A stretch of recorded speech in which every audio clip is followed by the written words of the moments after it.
Judges 3 1-31, through the Bible. Chapter 3. Theme: First and Second Apostasy. God delivers Israel from servitude through her judges, Othniel, Ehud, and Shamgar. The children of Israel intermarried with the Canaanites, Hittites, Amorites, Perizzites, Hivites, and Jebusites among whom they lived. Israel did evil, forgot God, and served Balaam. God delivered them into slavery. Othniel, the first judge, was raised up to deliver them. His only qualification seems to be that he was the nephew of Caleb, and married his daughter. Ehud, the second judge, was raised up to deliver Israel from the servitude of Eglon, king of Moab. His qualification was his being left-handed, which enabled him to gain the presence of the king, without his concealed dagger being discovered. Shamgar was the third judge, who was an expert with an ox-goad. He used it as an instrument of war, against the Philistines to deliver Israel. All of the judges had some defect, some odd characteristic, or handicap which God used. The judges reveal that God can use any man who is willing to be used. The idolatry of Israel brings servitude. Now these are the nations which the Lord left, to prove Israel by them, even as many of Israel as had not known all the wars of Canaan, only that the generations of the children of Israel might know, to teach them war, at the least such as before knew nothing thereof, namely, 5 lords of the Philistines, and all the Canaanites, and the Sidonians, and the Hivites that dwelt in Mount Lebanon, from Mount Baal-Hermon, unto the entering in of Hamath. Judges 3 1-3. We find here that the Israelites had intermarried with the Canaanites, the Hittites, the Amorites, the Perizzites, the Hivites, and the Jebusites. They married into all the tribes, even though God had strictly forbidden it. The 5 lords of the Philistines and the other tribes mentioned in this passage were enemies of the Israelites. As we proceed through the Old Testament, these enemies will appear time and time again. They were indeed a thorn in the flesh of the nation Israel. And the children of Israel dwelt among the Canaanites, Hittites, and Amorites, and Perizzites, and Hivites, and Jebusites, and they took their daughters to be their wives, and gave their daughters to their sons, and served their gods. And the children of Israel did evil in the sight of the Lord, and forgat the Lord their God, and served Baalim and the groves. Judges 3 5-7. Instead of driving the Canaanites from the land, Israel shared it with them. Instead of maintaining their own beliefs and worship of God, they intermarried with the Canaanites and adopted their religious beliefs. The children of Israel lapsed into a period of apostasy. Therefore the anger of the Lord was hot against Israel, and he sold them into the hand of Hushan-Rishathaim, king of Mesopotamia, and the children of Israel served Hushan-Rishathaim 8 years. Judges 3:8. Israel's idolatry resulted in chastisement. God sold them into slavery for 8 years. They were oppressed to the point that they cried out to the Lord for help. Othniel, the first judge. And when the children of Israel cried unto the Lord raised up a deliverer to the children of Israel, who delivered them, even Othniel the son of Kenaz, Caleb's younger brother. Judges 3:9.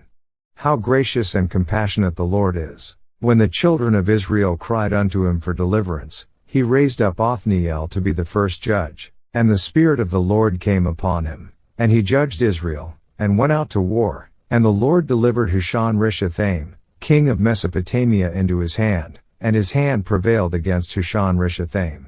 And the land had rest 40 years, and Othniel the son of Kenaz died. Judges 3:10-11. Othniel was the first and one of the better judges. There is no great criticism leveled against him. He saved his people from the oppression of Hushan-Rishathaim. The only thing is that he was not capable in himself. He did not become leader of Israel because of his outstanding ability, but because he was Caleb's nephew and had married Caleb's daughter. And yet God used him. It is amazing what kind of men God will use. Maybe that is the reason he can use you and me. This book should certainly encourage us, friend. All of the judges were little men. There was not a big one in the lot. These men were used of God because they were, and I have to say it, odd characters. Their very oddness caused God to use them. The biography of Othniel was that he was the son of Kenaz, who was Caleb's brother. The Spirit of God came upon him, and he delivered the children of Israel from oppression. He died. In a very few verses we have the life and death of this man. He had a lot going for him, but there was no glamour or anything spectacular connected with his life. Most biographies are much like this. I met a man on the streets of Los Angeles, California, years ago, who had written several fine biographies of Christian leaders of the past. He was working on a book about a present-day Christian leader, and I asked him how the work was coming along. He told me that he was having difficulty keeping the front page from rubbing against the back page.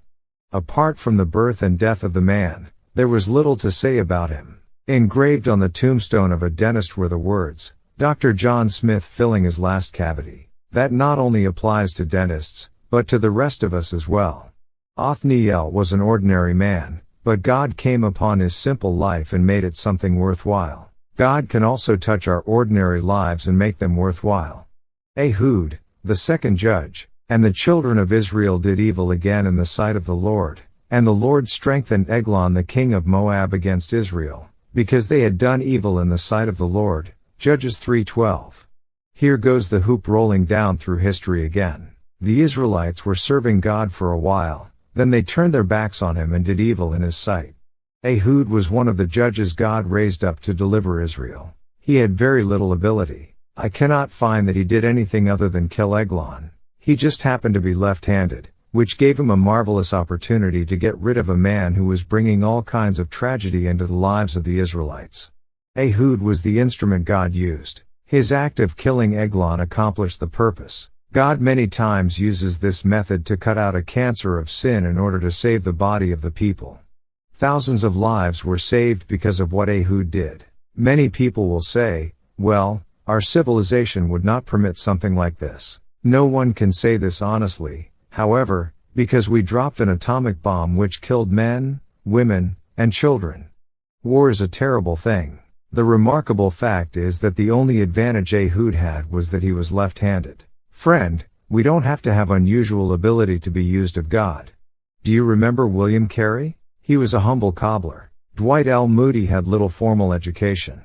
A friend gave me a cassette tape of Dwight L. Moody's voice, taken from a record.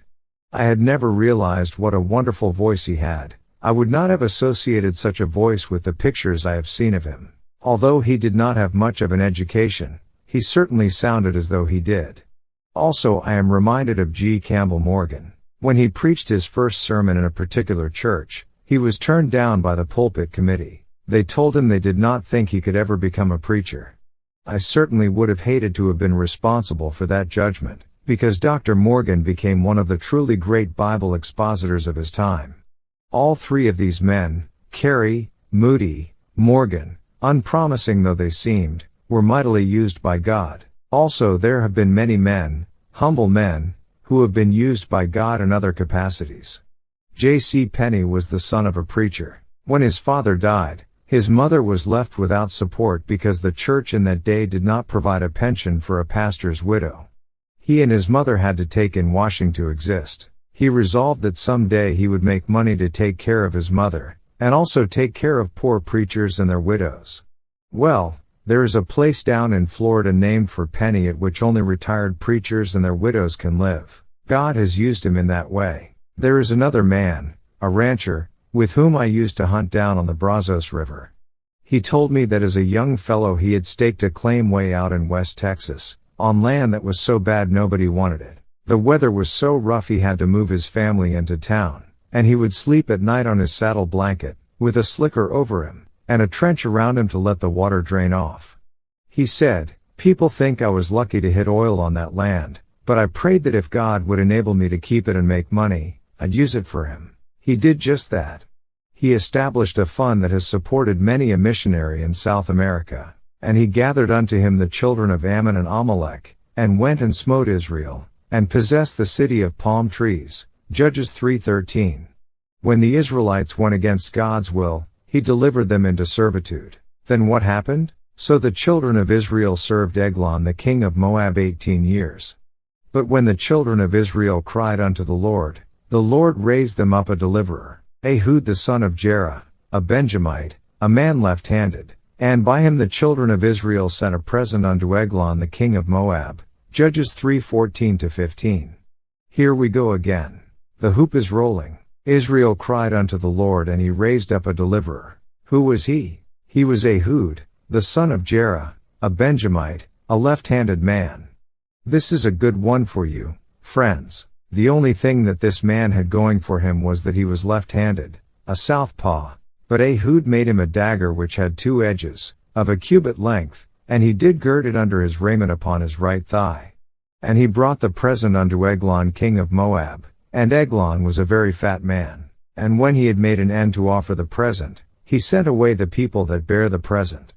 But he himself turned again from the quarries that were by Gilgal, and said, I have a secret errand unto thee, O king. Who said, Keep silence. And all that stood by him went out from him. And Ehud came unto him, and he was sitting in a summer parlor, which he had for himself alone. And Ehud said, I have a message from God unto thee. And he arose out of his seat. And Ehud put forth his left hand, and took the dagger from his right thigh, and thrust it into his belly, and the haft also went in after the blade, and the fat closed upon the blade, so that he could not draw the dagger out of his belly, and the dirt came out. Then Ehud went forth through the porch, and shut the doors of the parlor upon him, and locked them. Judges 3:16-23. This is a brutal thing that took place. It certainly lacks the heroic or romantic. His name means red hair, and he was left-handed. He made a dagger which had 2 edges, and he hid it under his clothes on his right side. Now don't miss that. He was left-handed and would have to reach over on his right side to pull out the dagger. In that day almost everybody was right-handed, and they were searched on the left side to see if they carried a weapon. The king's Secret Service agents searched Ehud on the wrong side. He gained entrance by bringing a present, which was probably the tribute. Eglon was a big fat king.